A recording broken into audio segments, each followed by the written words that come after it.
ভারত রাষ্ট্র দল বেঁধে বাংলাদেশের বিরুদ্ধে লাগিছে। এর লক্ষ্য হাসিনাকে বা আওয়ামী লীগকে ক্ষমতা ফিরিয়ে নিয়ে আসা না, তার উদ্দেশ্য আরো গভীর। অনেকের মনে শঙ্কা কি হইতে যাইতেছে, পাঙ্গু সুশীলেরা কেউ কেউ কইতেছে আমরা নাকি যুদ্ধ বাধাই দিতেছি। যাই হোক, ওদের সাথে আলাপে আর না যাই। ভাবতে এমন আমি যাইয়া কয়ে আসছি ইন্ডিয়ান পলিটিশিয়ানদের আর মিডিয়াগুলোকে সারাক্ষণ বাংলাদেশের পন্দে আঙ্গুল দিতে। যাই হোক, আলাপে যাওয়ার আগে একটা ভালো ঘোষণা দিয়ে নিই। আগামী 20শে ডিসেম্বর জুলাই আগস্ট বিপ্লবের লেনিনগ্রাদ যাত্রাবাড়িতে সামাজিক জিয়াফত অনুষ্ঠিত হবে। যাত্রাবাড়ির কথা মনে আছে? যাত্রাবাড়ি আমাদের প্রতিরোধ জ্বালায় রাখছিল, তারা কখনো পরাজিত হয় নাই। এবং ওই বীরদের আমরা ওই সামাজিক জিয়াফতের মাধ্যমে আমরা রিকগনাইজ করতে চাই, ওনাদের সাথে সেলিব্রেট করতে চাই রাজপথের যোদ্ধাদের নিয়ে। হ্যাঁ, 10টা গরু ফেলাবো, হিন্দু ভাইদের জন্য খাসির ব্যবস্থা থাকবে, বিপ্লবের র্যাপ সঙ্গীত হবে, কাওয়ালি হবে, আহত আর শহীদ পরিবার সবাই থাকবেন ওইখানে। যাত্রাবাড়ি অঞ্চলের সমস্ত মাদ্রাসার ছাত্র শিক্ষকেরা থাকবেন। আপনাদের ভূমিকাই ছিল মূল ওইখানে, আমরা এটা জানি। থাকবেন, দাওয়াত রাখলাম। চেষ্টা করব আহত আর শহীদ পরিবারগুলোকে আর্থিক সাহায্য করতে, যদি পর্যাপ্ত ফান্ড সংগ্রহ করতে পারি।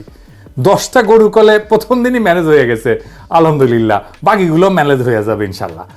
তো এই সামাজিক জিয়াফতের কর্মসূচি চলমান থাকবে।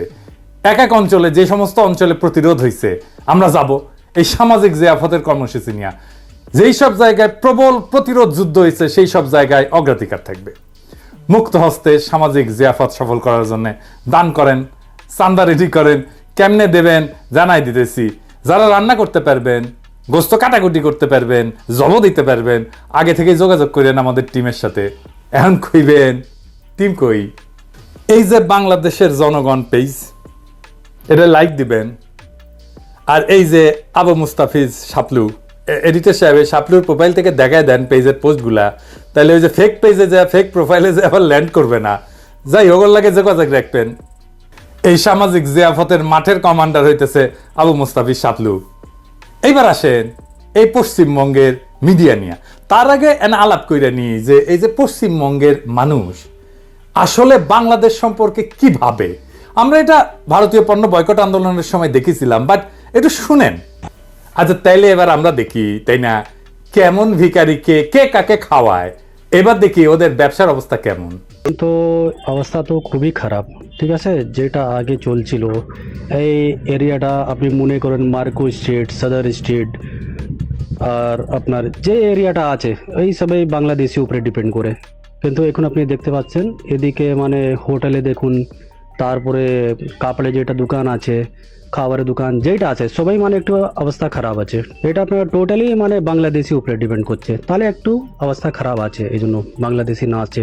দেয়ালে পিঠ থেকে গেছে, কারণ প্রায় 3 মাস ধরে একই রকমের অবস্থা চলছে। মানে ডেভেলপ তো হচ্ছে না, মানে ডে বাই ডে আমরা পরিস্থিতির দিকে এমন মানে ব্যাক পজিশনে গেছি, বলতে গেলে আজকের বাজারে আজকের দিনে একেবারে দেয়ালে পিঠ থেকে গেছে। সবথেকে বেশি চাপার আমরা নিউ মার্কেট চত্বরে, আমরা যারা এই ট্যুরিস্ট ব্যবসার সাথে মানে বাংলাদেশের সাথে যাদের সম্পৃক্ততা আছে, আমরা খুব বেশি করে চাপা। ব্যবসা ক্ষতি হচ্ছে 70 থেকে 80%, 70 থেকে 80% ক্ষতি হচ্ছে গত 4 মাস থেকে। তখন থেকে এখানে সমস্যা, এখানে একদম কাজ নেই। প্রত্যেক দোকান, হোটেল, जो খাবার দাবার দোকান আছে সব বরাবর ক্ষতি হয়ে গেছে।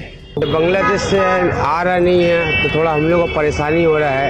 पर हम लोग का भी रिक्शा वाले लोग का थोड़ा हो जाता, दाल रोटी चलता ही वो लोग आता है, तो इस वजह से वो लोग नहीं आ रहा। तो अभी हम लोग को भी दाल সমস্যা তো অনেক আছে। আমাদের যতগুলো রুম আছে 90% তো ইনভ্যালিড, মতলব ভেকেন্ট নেই, খালি আছে। 10% out of 100%, only 10% we are providing the business. হয়ে যেত 500-1000 হয়ে যেত, এখন 200-300 টাকা কামাতে অনেক মুশকিল হচ্ছে। আমরা চাই ওদের 5 দিন ভিজা দিন, তোরা আসবে তো আমরা খেতে পারবো।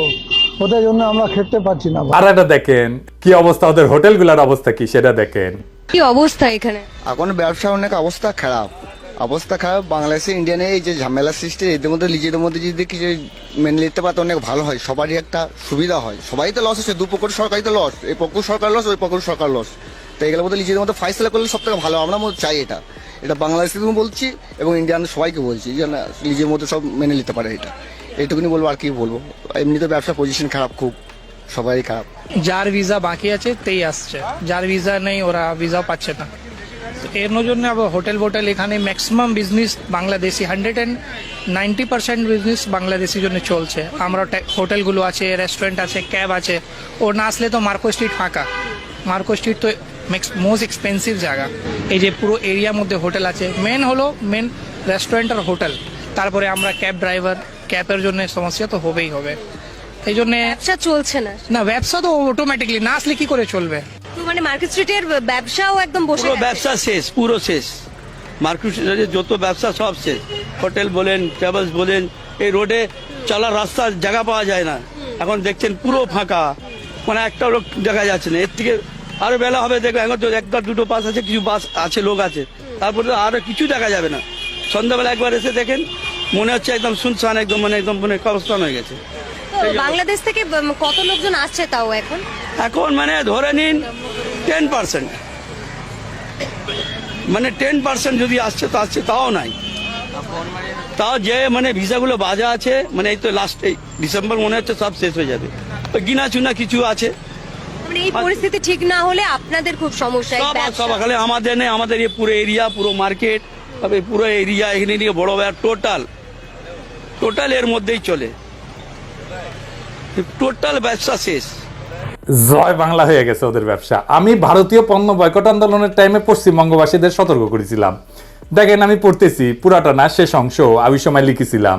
এটা লিখেছিলাম তখন যখন আমাদের ভারতীয় পণ্য বয়কটের বিরুদ্ধে পশ্চিমবাংলার একাংশ কোমর বাইন্দা নামিছিল। আমি কইছিলাম যে বাংলাদেশের পশ্চিমবঙ্গকে দরকার নাই, পশ্চিমবঙ্গের বাংলাদেশকে দরকার আছে। একমাত্র বাংলাদেশ পারে আপনাদের অর্থনৈতিক দুরবস্থা দূর করতে, ভারতের দরিদ্র রাজ্যের তকমা দূর করতে। নিজের ভালো নাকি পাগলেও বোঝে, তো আপনারা বুঝতেছেন না কেন?